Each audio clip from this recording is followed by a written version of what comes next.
Hello and welcome to the all-new Portland Mindfulness Therapy video series. Actually, there's not that much that's going to be new about this other than the fact that I have very little hair now. I just like keeping it short these days. And I'm in a different office with nothing on the wall. But other than that, I have something to say today. I like to quote David Byrne of the Talking Heads, "When I have nothing to say, my lips are sealed." Of course, that isn't a song called Psycho Killer, so maybe that's not the best thing for me to quote. But nonetheless, that would explain my long absence from YouTube. Today I had an interaction online that was troubling to me. Now, can you imagine that? Having a conflictual and unpleasant interaction online with someone you don't know. I somehow think that many of my viewers have had this experience, and quite possibly have had this experience sometime in the last few years, and quite possibly it had something to do with politics. Not always, but it's a pretty good bet. Well, that was the case with my interaction. And what I have to say about it, at core, the essence of what I want to say is very, very simple and ridiculously obvious, but it wasn't so obvious to me. And that is that it hurt. Can you imagine that? It hurt. I can feel the feelings of pain, of feeling wounded by this interaction with a stranger, I don't know how much, and I'm sorry about the stripes on my face. I don't know if I can get rid of that easily. I got to work on some of the lighting issues here, but I don't know if it mattered that much how I responded. But it does seem significant to me that the way I conducted myself in response to this person's, to me, rude, aggressive initial comments was perfectly calm and appropriate, as they say, and information intensive, and presenting data and logic and informing the public and all this stuff that seems like really good stuff. But underneath all of that, I think what I was trying to say is, I'm really smart, and you're not. And I think that part of the hurt feelings I came away with is, even though I engaged with it in a very intellectual way, and even though very well may be considered to have won the interaction on the part of those who might read it, especially those who happen to be more on my side politically, I think there's something fundamentally crappy, is the technical term, about what I did. I'm not feeling guilty about my treatment of this person, don't get me wrong.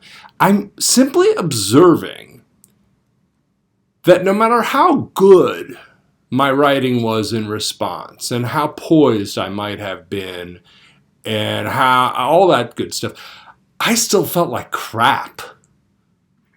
And I'm not sure it has to be that way. I am struck by a few things beyond this initial basic, perhaps obvious observation. It wasn't obvious to me. It wasn't at all obvious to me. I have to credit one of my colleagues, Robb, who's in some similar areas of psychology as I am here in Portland, Oregon, with helping me see more of the hurt component of anger. So for me, it's something of growth to notice that underneath the anger, I'm really not feeling good. I'm feeling attacked. I'm feeling like someone punched me. I feel bad. So what the more interesting maybe pieces of this might be are that perhaps one of the things that is tearing our nation apart, that is troubling us so very deeply, and at the risk of incurring any number of people's ire by saying so. Maybe it's not, maybe there's a piece of it that's not about the issues themselves. That's not about the disagreements about policy or about the role of government in everyday life. It's not about the very things that seem to be so burning for us, but about the incivility and even viciousness that with which we're treating each other right now, and how painful that is. Painful to be the person being vicious, painful to be on the other end, on the receiving end of that. The whole thing's very painful and demoralizing. And right away I went into my typical mode of, well, I'm going to make lemonade out of this lemon. And I started doing a literature review on incivility and internet discourse, and I came up with all sorts of cool papers and started sharing them. And I'm still into that project, and I may very well complete the project and try to publish a literature review on the topic. But the thing is, I sure hope this is recording. Is this recording? Yeah. Okay.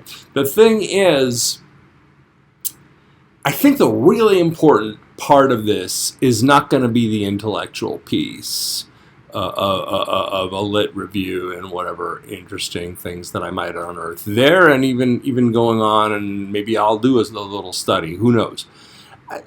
All of that seems secondary to me, to the more fundamental process of recognizing that we're hurting ourselves. We're really hurting ourselves, quite possibly. And the literature that I'm looking at is providing me support that this stuff damages our society. This stuff damages democracy.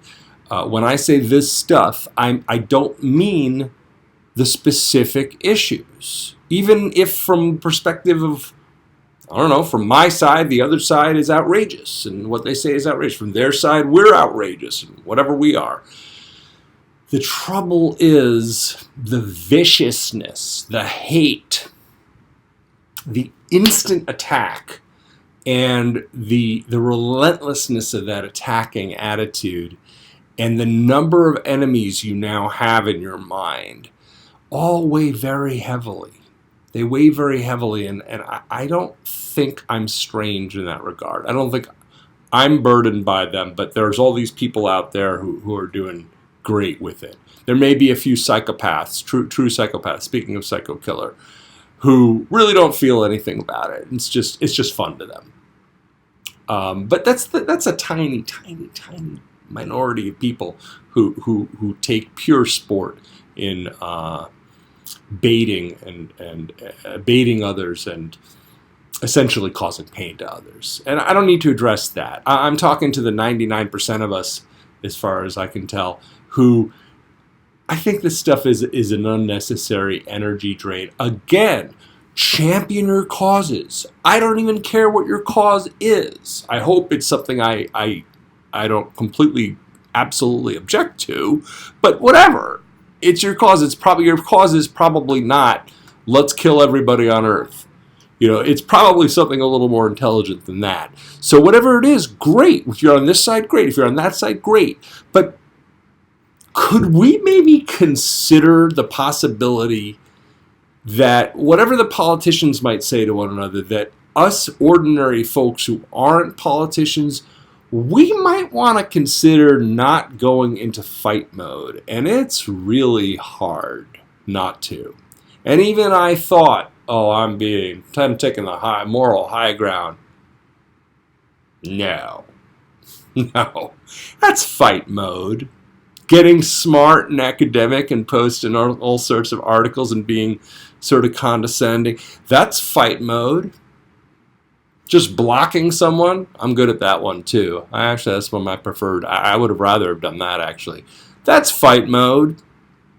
So a lot of things can be fight mode besides you're a traitor, or you think you're so special, or you're a racist, or whatever name calling you want to engage in. However much truth there might be to any of those statements. Maybe I am a bit of a traitor, I don't know. Or maybe he is a bit of a racist, or maybe I am, I don't know. But the point is, maybe viciously attacking each other in one form or another, some kind of so-called sophisticated way, or some kind of more basic, direct way, maybe we're hurting ourselves as individuals. And maybe we're hurting the country, if we want to put this in a political context, which those of you who have followed me this past couple of years, I've posted very little, but more about politics than previously. I'm interested in the mental health of this society. And in some ways, maybe that might take precedence over winning arguments all the time. I don't know. Let me know what you think. But if you would, try to be polite about it. It might be something good for you to practice the same way I have a lot to learn about that myself. Thank you, and good night.